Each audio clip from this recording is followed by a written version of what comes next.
And welcome back to the Dean Obeidallah Show. We're live here Friday, November 10th. Right now, so happy to have back on Richard Ojeda, retired U.S. Army Major, former West Virginia State Senator, host of Ojeda Live, and of course, I'm not sure if you're the director or instrumental in Turn Left PAC, which we'll talk about more, but West Virginia's in the news. Nobody better than Richard Ojeda. Nice to see you, Richard. Hey, always a pleasure to be on here, Dean. So, brother, talk to me. We've talked about Joe Manchin many times before. When I saw the headline, I didn't read it first. When they're like, he's in the headlines, I thought he was going to switch to become a Republican. I was kind of taken back that he is dropping out. What can you share? First of all, what's your reaction to that? Then we'll get into the political, the political calculation that probably led to that. So what's just your visceral reaction? First and foremost, Joe Manchin does not want to end his political career with a loss. Mm-hmm. And sadly, first and foremost, Joe Manchin doesn't do anything for the people of West Virginia. Joe Manchin's been in power for 40 years. West Virginia has been, 59 or 49th and 50th in every category. It's all about Joe. The only people in West Virginia that truly benefit have the last name Manchin. So that's where we're at there. Joe Manchin doesn't want to end his career with a loss. So now he drops out of the race and he says, I'm going to travel across the country and try to bring together, those in the middle. Joe Manchin is basically right now allowing himself to be wooed by the No Labels group, who actually were the ones who got RFK Jr. to throw his hat in the ring. And now they're starting to realize that RFK is not going to pull votes away from Joe Biden. He's actually pulling votes away from Trump. So I think that it's only a matter of time before they ditch him. And then all of a sudden, wow, Joe Manchin's decided that he wants to be in the middle to bring this country together. Joe Manchin is absolutely as crooked as Gargamel's, you know what. So that's where we're at. So you're happy he is gone. Is there anybody, look, this is a state Trump won with almost 70% of the vote and Biden at 29.7%. Is there any Democrat in the state that can give Jim Justice a run for it? And that's the Republican governor now who's going to be the nominee. Well, there's going to be, at the end of the day, you've got to come out swinging. I've had countless people message me, you running? Are you going to run? I know. I was going to ask you myself. David, I think Hogg from the Parkland shooting, he sent me a message and said, hey, are you running? Look, I left West Virginia. I left West Virginia for a reason, because I fought my butt off to try to help those people. And at the end of the day, the union stabbed me in the back. The teachers stabbed me in the back. So you know what? You can only go so far and take so many hits to the back of the head before you finally say, you know what, this ain't for me. So I picked up my family and we moved to North Carolina, and we're doing phenomenal down here. We love it down here. I'm in my brand new home. Life is good. We just had this built. So life is going well.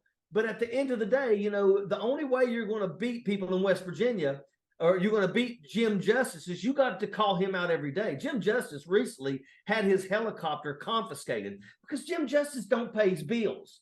Jim Justice has lost millions upon millions of dollars because he shortchanges his workers. It's standard procedure that coal miners know that if you're a coal miner and you work for Jim Justice, you're going to put in 80 hours this week, but when you get paid, it's only going to say 72 hours. And you're going to be like, hey, it's 8 hours difference, but 8 hours times $40, $50 an hour, that's a significant amount. But when you go to Jim Justice's office and say, hey, you shortchanged me, this is the answer that he's always given. And I know many people who've got this answer. If you don't like the way Jim Justice pays you, you can go elsewhere. And that's and what are they going to do? They're going to walk away from their coal mining job. They have to just sit there and take it. And that's the type of person that Jim Justice is. Sadly, Jim Justice has this big obese bulldog. I know.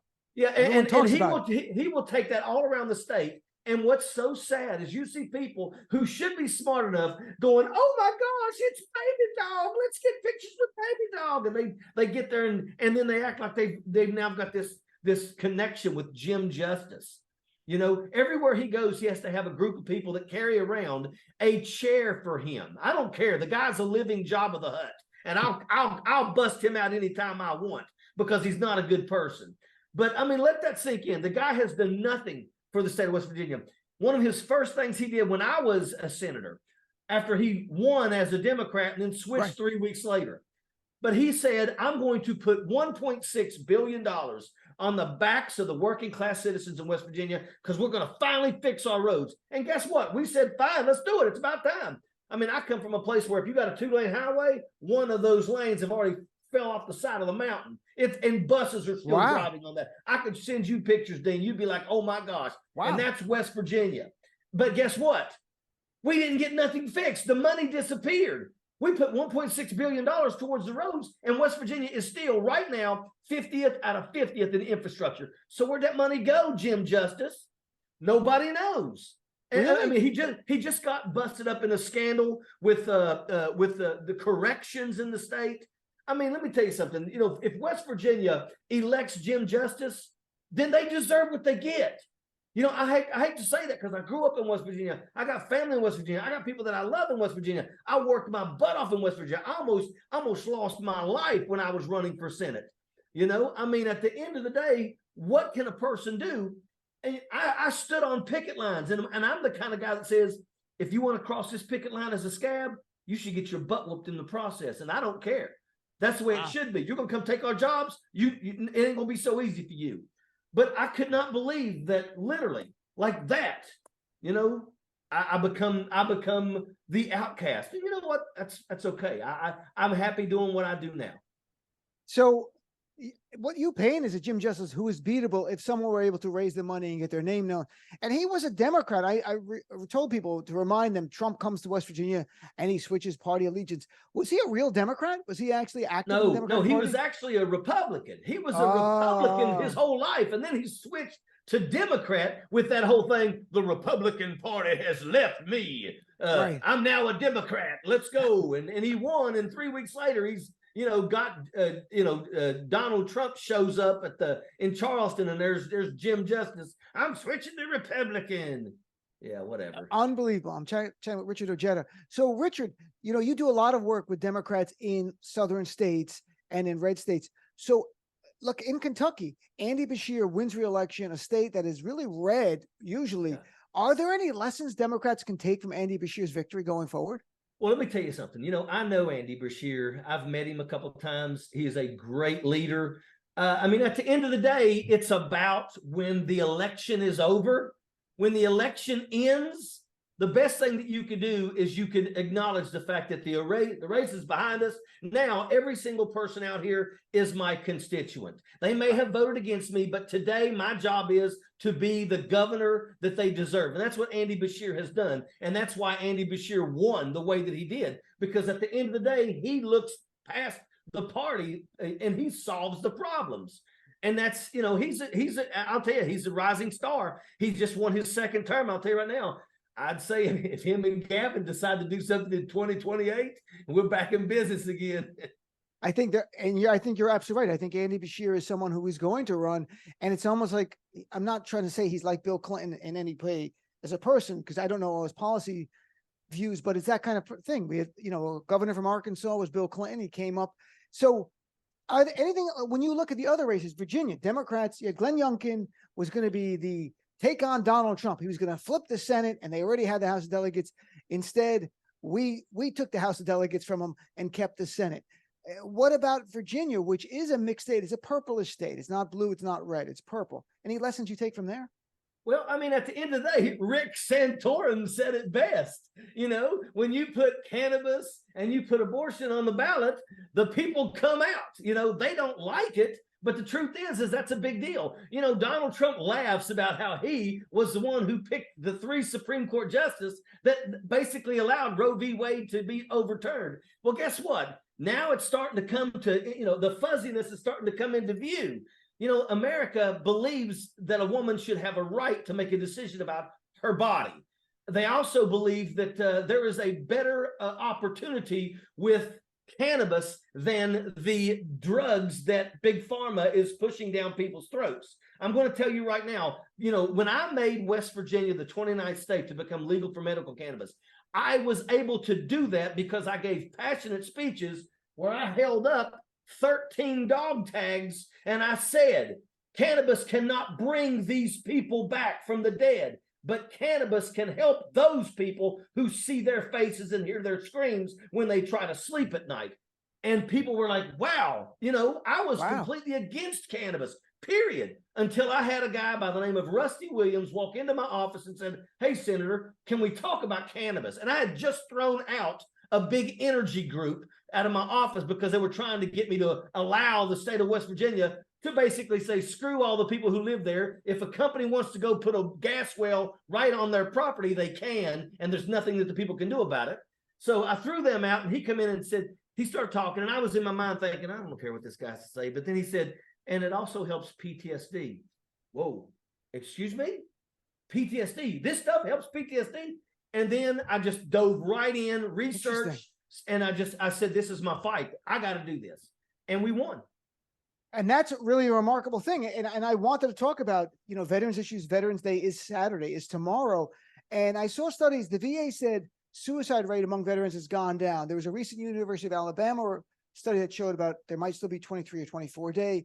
VA says around 17. In either case, it's higher than it should be. It doesn't matter. Right. So it's higher. So what could make it better? What can the VA, are they doing the right steps in helping people? And if not, what more can they be doing to help the veterans? This is what the VA should be doing, is the VA should be absolutely fighting for cannabis legalization, and the VA should be the one to give us our medicine.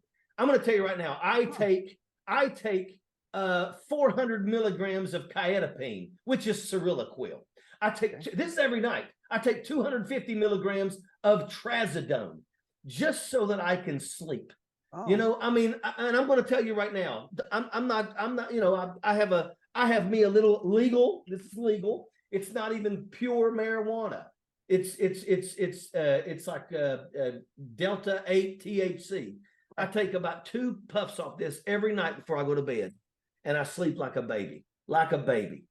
That's great. It is. But the thing is that the VA, if the VA would step up to the plate and say, we're going to provide all of those veterans out there that are struggling with, issues, we're going to send them places like a place to where you could do cannabis therapy, mushroom therapy. There's a lot of things that the VA needs to open their doors on to help veterans. Mushroom therapy that has been done on veterans has proven to literally rearrange the sockets and actually bring them out of a depressed state and have them moving in the right direction. And there are organizations out there that are trying to get things like this going. In Puerto Rico, that's one location where they're talking about cannabis and mushroom therapies. There's a lot of things that the VA could do to help to reduce the number of suicides every day in this country. And the thing is that they need to continue working on that until they finally solve the problem. And, the other side to this is not veterans, but active duty. You have Tommy Tuberville, even literally yesterday, continuing to undermine our military. As someone like yourself who served for decades in our military, what is the impact of blocking promotions like this? Okay. First and foremost, to hear him say that 4-star general is going to do, 22-hour days anyway. Here we have a general in the Marine Corps that's now doing 2 jobs at the same time. And if you don't think that a military role at that level is absolutely pure pressure, it takes a special person to be able to do something like that. And now we have a Marine general that literally had a daggone heart attack or a stroke because he was basically going 24/7. You can't do that. And here we have, I'm sick and tired of Tommy Tuberville acting like he knows what it means to lead. You leading your football team to a victory over the next state has nothing to do with leading troops in combat, where if you lose, you bury people. It's absolutely sickening. And here's another thing too. What Tommy Tuberville is doing that is really causing major issues. Understand that in the military, that if you are the commander of this post and you are getting ready to retire, 4-star general, been in for 40 years, you're getting ready to retire, but now all of a sudden they've locked all promotions and you can't move anybody up. You have a general that may leave, and now there's nobody that has been earmarked to take his place. So what happens is who was the guy under him? Okay, it was this guy who may not even have the education ready to be able to take on that role.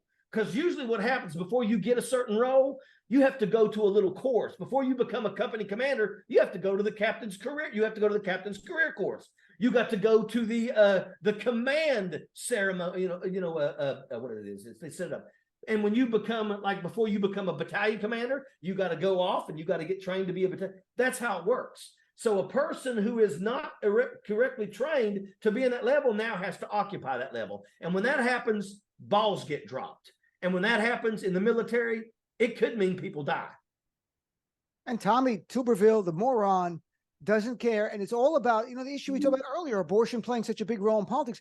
But some of these people, I don't know his real religion, his beliefs. I can't tell you, but I know what he's doing. He's saying, because of my religion, I'm going to hurt the U.S. military because I don't agree with your policy on a religious grounds, which is outrageous that this is where we are in 2023. And this is another reason why veterans need to make sure that they're marching towards the right azimuth, and that is we got to vote these people out.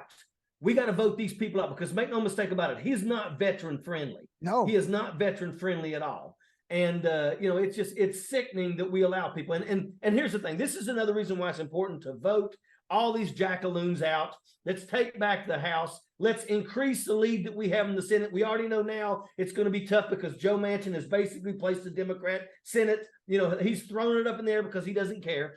But at the end of the day, we got to vote these people out of office and put people in office that actually wants to do things for America. Just think about this. For the past year, we've watched Boebert and Green and Gates and Hawley and the rest of these crews, these jackaloons, have done nothing but spew garbage, but have got nothing done. We haven't passed that a bit. Every single day, Marge the Trainwreck Green, jumps up and says she's going to impeach another person. She's tried to impeach 50 people since she's come in. Has she impeached anybody? No. But her constituents thinks that she's out there fighting. She's just saying garbage because she knows it's going to get sound bites. I agree. I'm talking about Richard Ojeda. But speaking of policy being enacted that help veterans, under President Biden's leadership last year, she's had the 1-year anniversary in August, the PACT Act was enacted into law to help our veterans. It's not a talking point, it's a real policy. Have you heard stories from fellow veterans? Has this had an impact in helping their lives? Absolutely. This has actually already affected my mother-in-law, because my father-in-law was a Purple Heart recipient during the Vietnam War, and he died of cancer. He died in his 70s of cancer. And because he was exposed to toxins like Agent Orange, my mother-in-law still gets his disability after he's gone. My mother-in-law still gets a check every month because it was tied to the PACT Act. I'm telling you, it is great legislation. It makes me feel much better. I've been exposed to everything. I have breathed in burning bodies. I've had to burn, you know what? I've lived around burn pits. I've been on vehicles destroyed with depleted uranium. I mean, you name it. I've had over 30 cysts removed from my body, and every one of them have been benign. But once again, it's always in my mind. Sure. But I look at this and I say to myself, at the end of the day, if I'm gone, don't get me wrong, I love my family. But if I'm gone, my wife can handle business. Me knowing that when I go, my wife is still going to be taken care of, puts my heart at ease, because that's my priority. I got to make sure that no matter what, when I'm gone, my wife is taken care of, because if my wife is taken care of, my kids will be taken care of. And that's an excellent point. And it's having an impact already. The Biden administration had they laid out in a document that I read yesterday on the 1-year anniversary, how much expanded services at the VA in terms of employees working there. So it's not just the burn pit, big help to people, but also much more robust coverage for our veterans who qualify for coverage. Look, 2024, what do you want to see in terms of veterans? Are there issues that resonate uniquely with veterans that will be going to 2024? Well, I think that, being able to create legislation that can stop something like a Tommy Tuberville, I think that's a big deal. That's something, we know that if we are able to take back the House, and we can keep the Senate, and we can get the White House, we can keep the White House. I really believe that if we do that, we're going to see legislation shoot out of, Congress that will benefit people across this country in a very positive way. I mean, people don't understand. You know, when you're looking at the Republicans and you're realizing that they have had control of the House, they have passed nothing. Waste of time. Understand that the last day that Nancy Pelosi held the gavel, the last day, they signed 45 bills into law that absolutely help Americans. The PACT Act, the CHIPS Act, Inflation Reduction, you know, he has created 14 million jobs. I mean, at the end of the day, you know, to me, I look and I think to myself, why would you go down that dark path when on this place over going towards the Democrats, it's absolutely lit up like a match. Gotta love it. I agree with you 100%. And, you know, right before we started, you mentioned that Turn Left PAC, which you're working on to make a difference in red states, red districts, that you have your first billboards up. What can you share about that? I thought it was really interesting. So the first billboard we have up, and it's going up in all three of the big areas. Well, they're already up in Colorado, going after Boebert. Now, Boebert is the type of person that will knock a person down to get a picture with the veteran. But that's why this is important, is because we're making sure that the people in her district know that she voted against the veterans' pay raise. Wow. And she also voted against the PACT Act. So those two things right there are enough to tell any veteran that she's not the one. She needs to be replaced. And once again, you know, Adam Frisch is running. He's doing well. You know, it's time to look that direction. But I really believe that what's going to happen is Boebert is going to get primaried. She's going to get beat. And then hopefully we never hear or see her ever again. She can go back to doing her escorting job. I don't care. But at the end of the day, you know, my focus is I want to see people in office that's going to actually do something for the people. She could focus on her work at the movie theaters, or was it? Yeah, exactly. So, but you know, you make an interesting point, because at some point I almost want her to win the primary so we could take the seat. Yes. Same thing with George Santos here on Long Island. We want to take that seat back, and I think that we're going to take it ultimately. But I think I'm confident he will lose the primary there because it's not a red district. Yeah, he's done. So he'll be gone, but it's even easier for us. So last thing, with tomorrow being Veterans Day, how do we honor our veterans? Well, what do we say? What should people say? What should people do to honor people who risk their lives, women and men, for our nation? If you want to honor our veterans, then you need to take a stand against the military-industrial complex. You need to start electing people that are going to try to find solutions versus putting boots on the ground. You know, let me tell you something. We should have never put boots on the ground in Iraq. And that cost us over 7,000 lives. And make no mistake about it, over millions of people struggle with post-traumatic stress disorder every single day. We should have never invaded Iraq. You know, we should have continued in the Tora Bora Mountains until we killed Osama bin Laden, and Afghanistan could have been a war that lasted 6 months, and that's it. We've got to elect people that are friendly when it comes to veterans and veterans' families, because once again, we fight, and the main reason why we fight is for our families, and that's an absolute fact. And make no mistake, that's why I talked about how important the PACT Act is, because the PACT Act gives me peace of mind knowing that if I die tomorrow, my wife is still going to get a percentage of my disability for the rest of her life, because I want her to be taken care of. That's the kind of things what you can do to take care of. I personally got, you know, oh, you want to plant flags everywhere. You want to thank a veteran, you know, for me, you know, you thank me on Veterans Day, and the very next day, all of a sudden I'm back to being a Democrat piece of, you know what. So, you know, I don't care about that stuff. You know, I'm not out here getting my picture put up all over I don't need it, don't want it, don't care for it. If you want to support veterans, then we got to elect more people that are willing to find solutions versus always sending and putting boots on the ground. Because when we put boots on ground, we have pretty much come to the conclusion that it's about a 10 to 20 year situation. It's going to cost us thousands of lives, trillions of dollars. And in the end, where are we? Who is controlling Iraq? Not us. Who's controlling Afghanistan? Not us. So why do we waste so many lives for that? We need better people. And last thing, if people want to find out more about Turn Left PAC and support your work, what's the website they can go to? It's turnleftpac.org. And we also have a billboard fund, so you can go give to the billboard. We're getting ready to start busting Carrie Lake upside the head, so that's a good thing right there. And of course, also I do my nightly live, Ojeda Live, on Facebook and YouTube at 8:30 Eastern Standard Time. That's great. Check it out, Richard. He's great. And beating Carrie Lake and getting Ruben Gallego, who's a veteran, who's a really nice guy, has been on my show so many times. Oh, by the way, did he tell you when he was on his show what he was doing during January 6th? He did. What was he? He did. It escapes me. What did he say he was doing? Was he protecting? He was looking for objects to sharpen. He's oh, yeah.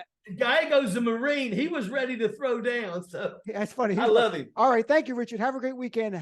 Thank you for your service. Thank you for your service continuing, not just in the military, but to this day. And we continue on together fighting the good fight. Thanks, brother. Dean. Anytime you need me, brother, you say the word, I'm on. You got it. Have a great day.